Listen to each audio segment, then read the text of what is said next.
Shalom Adonai a todos os inscritos e novos inscritos do canal Libertação na Palavra. Mais uma tarde de bênção, mais uma tarde de vitória. Estamos aqui para nos lançar nos pés de Jesus. E nunca alguém se lançou nos pés de Jesus e saiu dali sem vitória. O ato de se lançar nos pés de Jesus está relacionado com um ato de humilhação, de quebrantamento e reconhecimento que Jesus Cristo é o Senhor, que Ele é tudo e nós somos nada, que Ele é o oleiro e nós apenas barro, que Ele é o Senhor e nós apenas servos. E a realidade é, que o lugar mais elevado que um verdadeiro adorador almeja estar é nos pés de Jesus.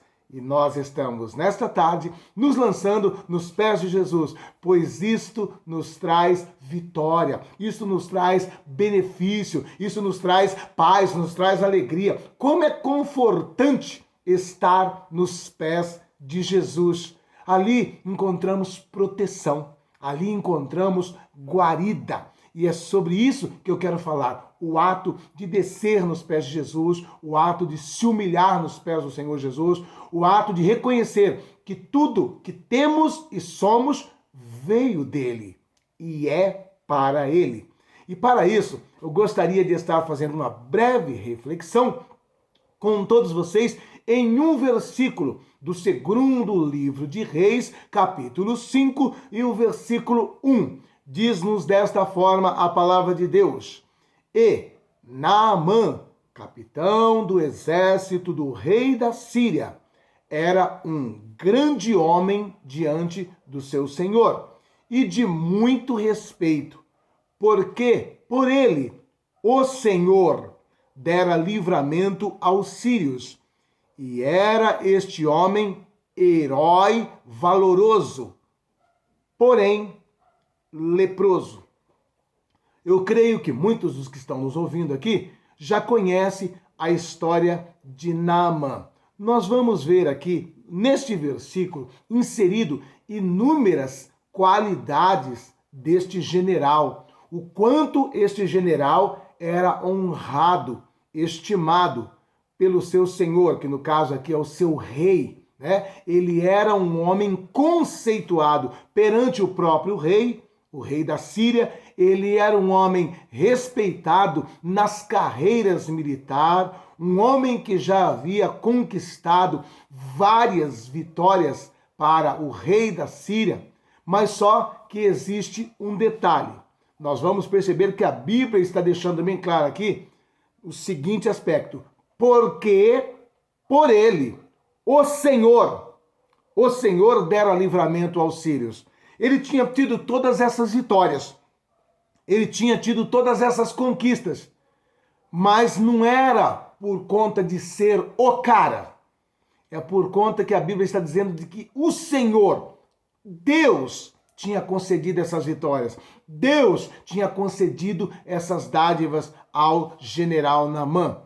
E diz também que ele era homem herói valoroso. Olha só, estimado pelo rei, várias conquistas no exército, honrado, herói, valoroso. Quantas qualidades, quantos adjetivos para este general. O general por si só já é um cargo que traz prestígio, já é um cargo de destaque, Todos, sempre que estão diante de um general, tem aquele respeito, aquela reverência, e ainda mais quando é um general que é o homem de confiança do rei. Talvez tudo isso gerou no coração de Naamã um certo orgulho, uma certa soberba, porque nós precisamos aprender com a história de Naamã. Todas as vezes que conquistamos algo, todas as vezes que somos honrados por algo, nós devemos reconhecer uma coisa: tudo é para a glória do Senhor. Tá certo, existe o meu esforço, eu estudei, eu trabalhei, levantei cedo, dormi tarde, fiz tudo aquilo que me cabia fazer. e consegui alcançar sucesso, consegui um mérito. Mas mesmo tendo me dedicado, estudado, eu tenho que reconhecer que tudo veio de Deus, porque se não fosse Deus me dar a saúde, eu não levantaria cedo e dormiria tarde, estudando, trabalhando, me preparando para aquela conquista. Se não fosse Deus me dar uma capacidade intelectual, cognitiva, eu também não iria conseguir absorver aquilo que estava ensinando, estudando, aquilo que estava pesquisando e me preparando para aquela conquista. Logo, ainda que eu tenha me esforçado, levantado cedo, dormido tarde, estudado, ralado, trabalhado, batalhado, eu tenho que reconhecer que quem me deu as condições e as capacidades para tudo isso é Deus. E tudo é para a glória de Deus. Aqui no caso de Naamã, nós vamos entender que tanto louro, que tanto holofote, que tanto aplauso gerou um certo orgulho. E quando entra um certo orgulho, Deus sempre permite um porém, porque diz assim, né? Era um grande homem diante do seu Senhor, de muito respeito, muitos livramentos tinha dado ao rei da Síria e era herói e valoroso. Porém, esse versículo termina com um porém. Porém, leproso. Porém, leproso. Esta lepra aqui talvez já era uma sinalização de Deus mostrando para ele, olha, você não é tudo isso não. Você não é tudo isso que você está pensando. Você não é tudo isso que você está imaginando. E Deus permite esse porém na vida de Naamã. Por quê? Porque a lepra era uma doença horrível, uma doença terrível. A pessoa era privada de muitas coisas. A pessoa não podia ter oficialmente um convívio com a sociedade. No caso de Israel, quando uma pessoa era cometido por lepra, ele era afastado do próprio seio familiar. Ele tinha que viver em um lugar que era reservado para leprosos. Quando ele estava andando na rua, que alguém ousava se aproximar dele, ele tinha que gritar de longe, leproso, imundo, não se aproxime, eu sou imundo, eu sou imundo. Era dessa forma. Era uma doença que trazia consequências sociais gravíssimas, consequências familiares gravíssimas e ainda trazia toda esta humilhação que a pessoa vivia como se fosse um depósito de seres humanos para o lado de fora da cidade, e se alguém se aproximasse dele, ele tinha que gritar ao longe, não se aproxime, sou imundo, não se aproxime, sou imundo. Tinha que ser desta forma. Então era muita humilhação. Ele, talvez pelo cargo e por estar em um país diferenciado, ele não estava sujeito a todas essas limitações. Mas com certeza, qualquer pessoa que soubesse que ele era leproso, não pegaria na sua mão para cumprimentar, não lhe daria um abraço, não se aproximaria de Naamã. E eu creio que isso era escondido debaixo das suas magníficas fardas, debaixo da sua farda imponente de general respeitado, estava ali um porém, uma lepra. E é o que nós precisamos aprender. Muitas vezes estamos empinando o nariz, estamos esnobando outras pessoas e existe um porém por debaixo daquela vestimenta que eu tanto me orgulho, por debaixo daquela empáfia, por debaixo daquele nariz empinado, sempre tem um porém. E Deus, às vezes, permite esse porém. Por isso nós precisamos entender que nada melhor do que estar sempre num gesto de quebrantamento, de verdadeira humilhação. Não humilhação só da boca para fora, mas uma humilhação íntima no coração. Isso traz vitória. Eu já disse aqui outro dia, a palavra de Deus diz no livro de Provérbios que a altivez de espírito precede a queda e a soberba traz a ruína. E aqui no caso de Naamã, por debaixo de todas aquelas medalhas de honraria, porque quando um general vai tendo todas essas vitórias, ele vai sendo condecorado com medalhas. E ele, debaixo daquelas condecorações, debaixo de tantas medalhas, estava ali um porém. Uma lepra imunda, uma lepra que o tornava imundo, uma lepra que não lhe daria o direito de sequer apertar a mão de uma pessoa, abraçar o seu próprio filho, se deitar com sua esposa, porque era uma doença contagiosa e ele não podia agir dessa maneira. E então eu vou aprender com Naamã que todas as vezes que eu estiver sendo abençoado, estiver crescendo, estiver prosperando, eu tenho que tomar cuidado com esse porém.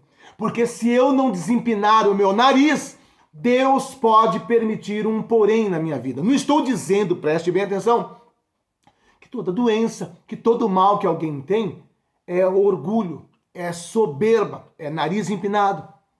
Mas existem situações na nossa vida que necessariamente não precisa ser uma doença, uma lepra, mas pode ser algo que Deus permite na nossa vida para um gesto de quebrantamento, para um gesto de humilhação. Não humilhação diante do homem, não humilhação diante do nosso próximo, mas humilhação diante do próprio Deus, reconhecendo que Ele é Deus, que Ele é Senhor, que nós somos apenas servos, que Ele é o oleiro, que nós somos apenas barro. Nada melhor do que viver uma vida de quebrantamento sincero, restrito.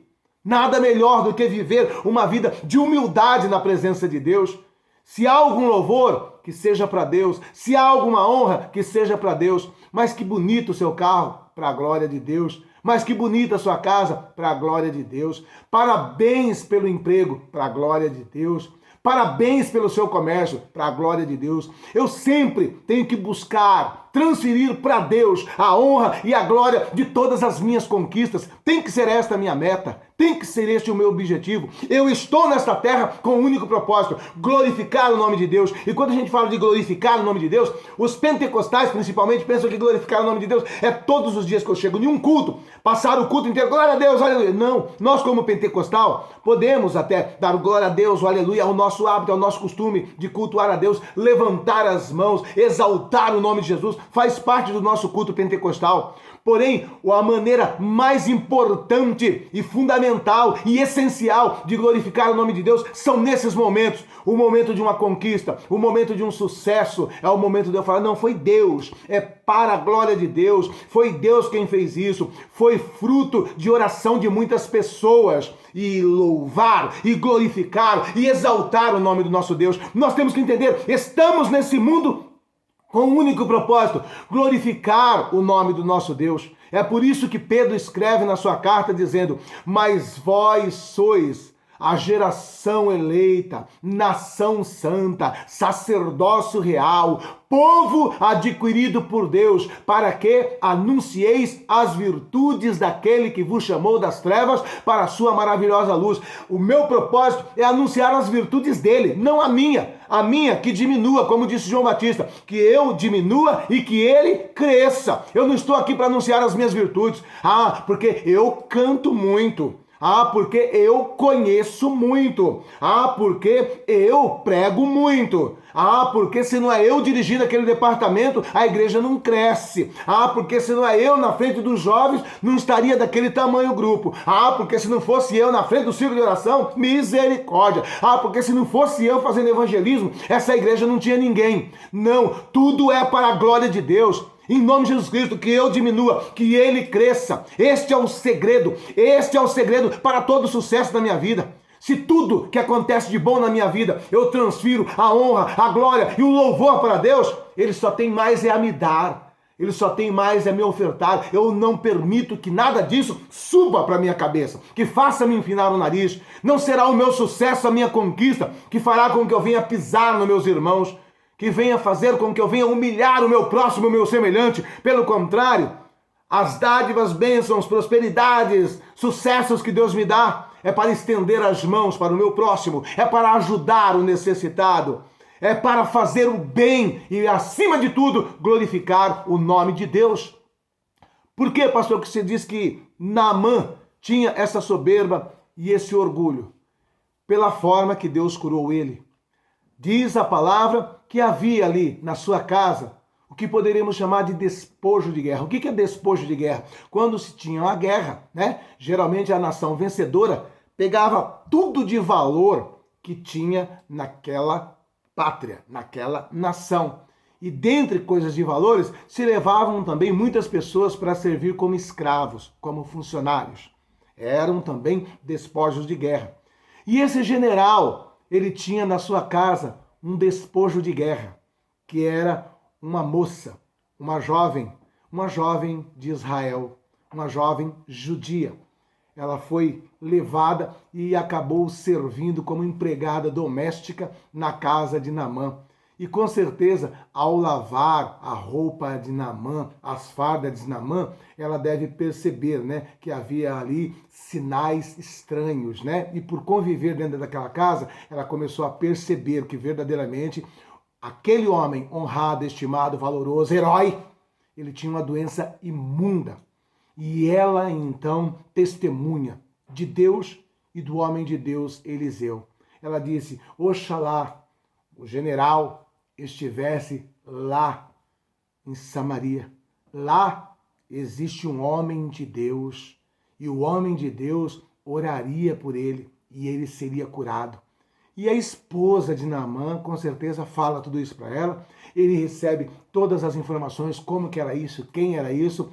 E então o próprio rei da Síria escreve cartas dando as determinações para que Eliseu recebesse Naamã, porque era o seu homem de confiança, era o seu general estimado, né? E também, né, o general, ele fala: eu vou fazer uma média. E ele pega muitos presentes, roupas, ouro, tudo. Fala: eu vou fazer uma média também com o profeta. Eu vou chegar lá com muito ouro, com muito dinheiro, com muita roupa e fazer um presente para o profeta. Ele achando que o seu poderio, ele achando que os seus dotes, que as suas posses, compraria a sua bênção. Retiraria da sua vida esse porém.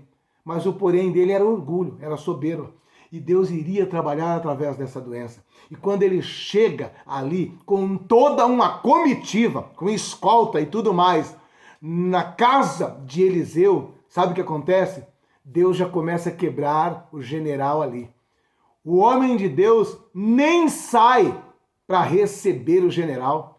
Talvez ele pensou que o homem de Deus já estaria lá com uma comitiva, com um monte de obreiros, com tapete vermelho, aguardando a chegada do general. Estava tudo normal na casa de Eliseu, o portãozinho lá fechado, o general lá no portãozinho. E Eliseu simplesmente dá um recado para o seu moço, o seu assistente, Geazi. Vá lá, diga para o general, desce no rio Jordão e mergulha 7 vezes.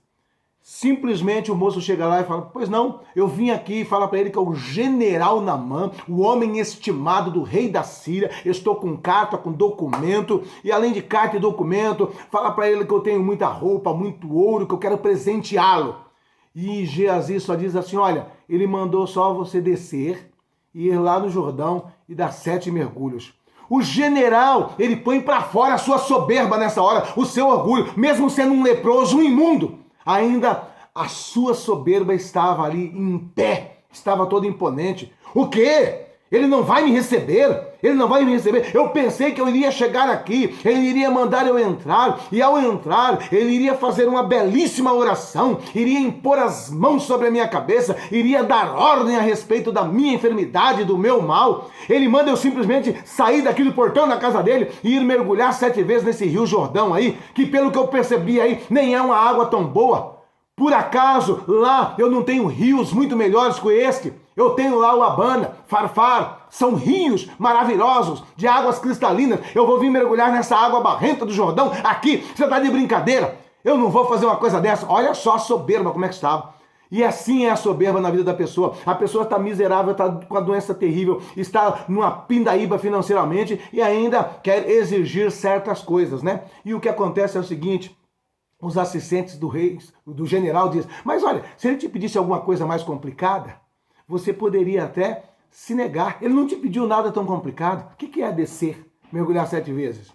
E ele então acaba acatando isso daí, né? E olha só, já começa a ter que descer da casa de Eliseu até o Jordão. E depois que desce até o Jordão, tem que descer mais 7 vezes ainda, mergulhando nas suas águas barrentas.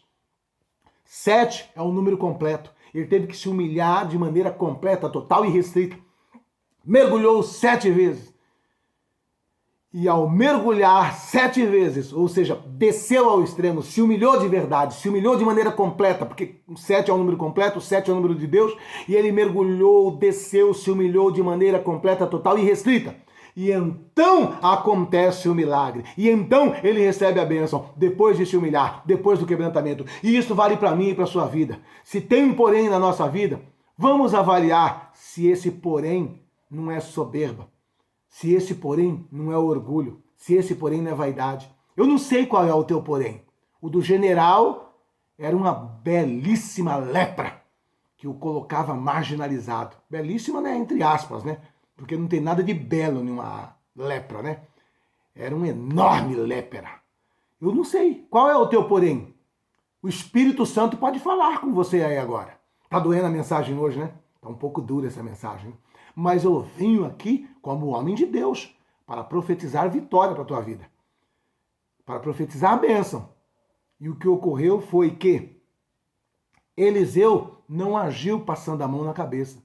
Ele foi diretamente na causa. E é o que estamos fazendo aqui agora. O Espírito Santo está tratando com você agora. Qual é o porém na tua vida que está impedindo uma vitória? Qual é o porém na tua vida? Ao invés de ficarmos falando muito, determinando muito, de vez em quando é importante fazermos uma autoavaliação e avaliar se na nossa vida não tem um porém que está impedindo uma bênção, uma vitória, um milagre.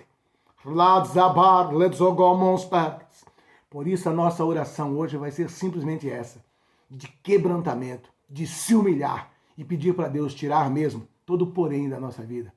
Porém aí podemos colocar como soberba, orgulho, vaidade, exaltação. Não é nada degradante se humilhar nos pés de Jesus. Vamos nos humilhar? Vamos fazer uma oração de humilhação?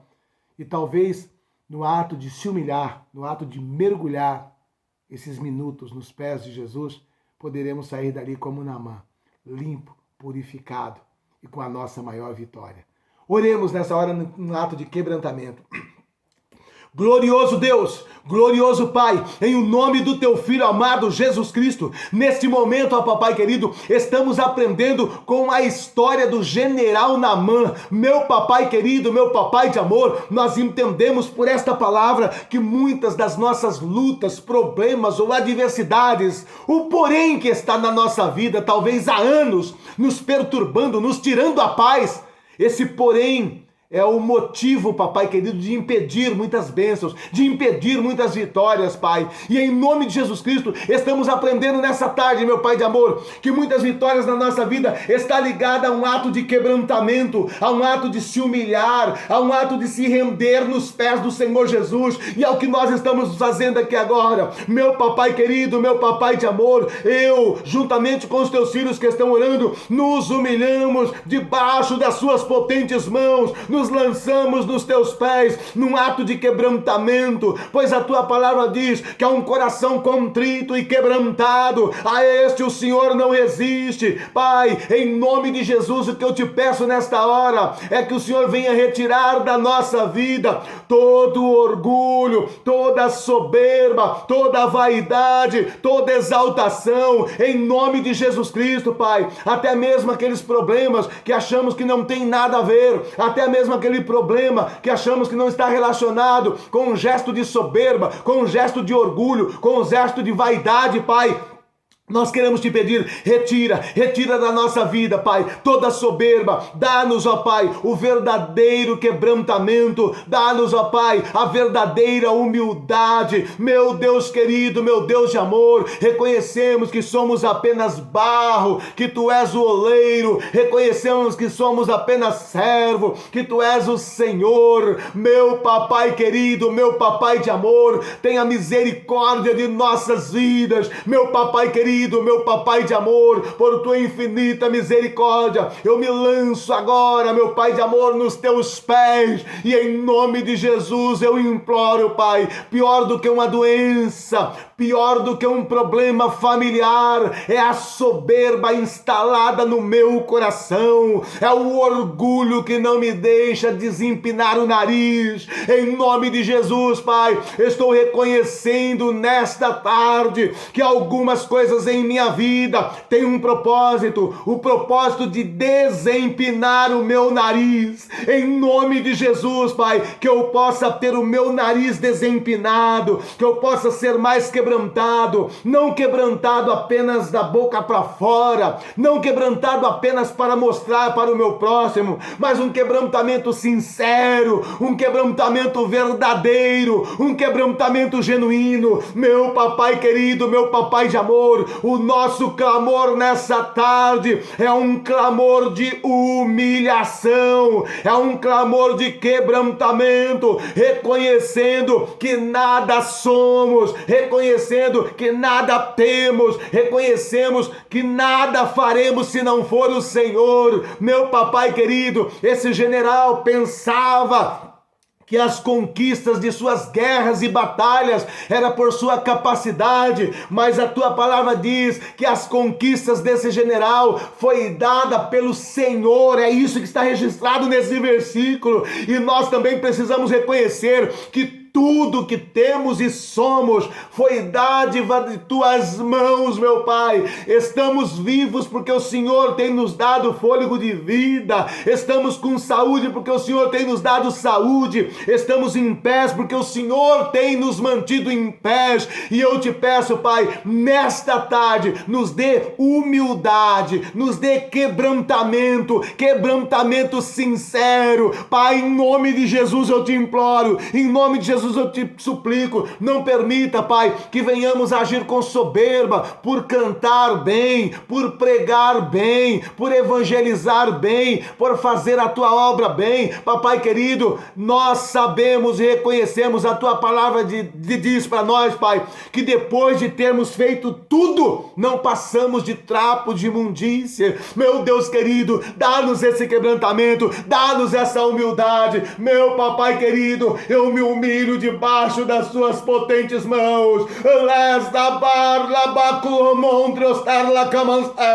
Eu repreendo da minha vida soberba, eu repreendo da minha vida o orgulho, eu repreendo da minha vida a vaidade.